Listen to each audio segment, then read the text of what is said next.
If you want to preserve democracy as we know it, you have to have a free and many times adversarial press. And without it, I'm afraid that we would lose so much of our individual liberties over time. That's how dictators get started.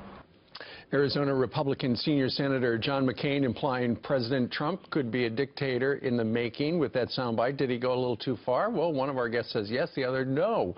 Here to debate, we got Republican New York State Assemblyman and retired Marine Corps infantryman Kieran Lalor and retired Marine Corps Captain Katie Horgan. Good morning to both of you. Morning. Morning. All right, Katie, let's start with you. What did you think of John McCain right there in a soundbite comparing essentially Donald Trump to a dictator? I don't think he was necessarily comparing him to a dictator. They're in the same soundbite. Yes, and I think that can definitely be taken out of context. I think what he's trying to do is warn us.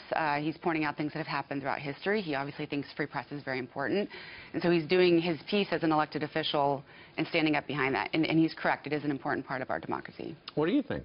Well, it's interesting to call Trump a dictator, you know, with the travel ban and the Ninth Circuit striking down the travel ban. Trump has disagreed vehemently with the decision, but he has respected our separation of powers and our checks and balances system, which shows you he has respect for our system. He's not going to overstep the bounds. And I think McCain is a bad spokesman for the First Amendment. You know, the bill most associated with John McCain is McCain-Feingold eviscerated the First Amendment for regular people. You couldn't run a commercial saying the name of a candidate 60 days before an election, and the Supreme Court struck it down as a violation of the First Amendment. Katie, do you think John McCain is still steamed that Donald Trump a couple of years ago referred to in that Frank Luntz event said, you know, I like guys who weren't captured? Do you think he's still stinging from that a little bit? No, I don't think so. I think he's, well, like we were talking about before this started, I think he's been through a lot, and that's not the kind of thing that would rile him up.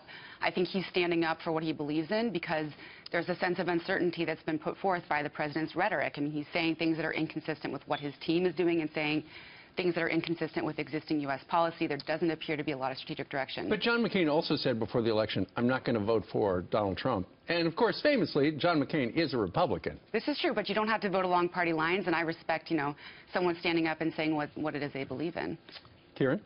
Well, it's interesting because McCain was known as the maverick who took down his own party, but now he's the embodiment of the Republican establishment, and he's been way out-mavericked by Trump. On Friday, John McCain was in Munich, and he was referring to the administration. Katie, touching on what you just mentioned, saying things are not quite as tidy as he would like. Listen.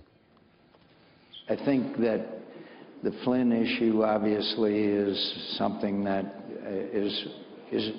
shows that in many respects this administration is in disarray and they've got a lot of work to do.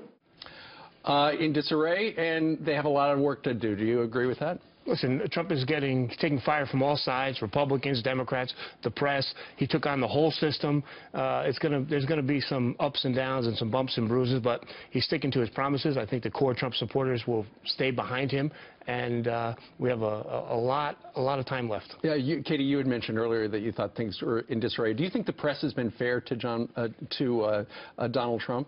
Well, that's a subjective question. I think that they have a responsibility to question. Let me ask you this way then.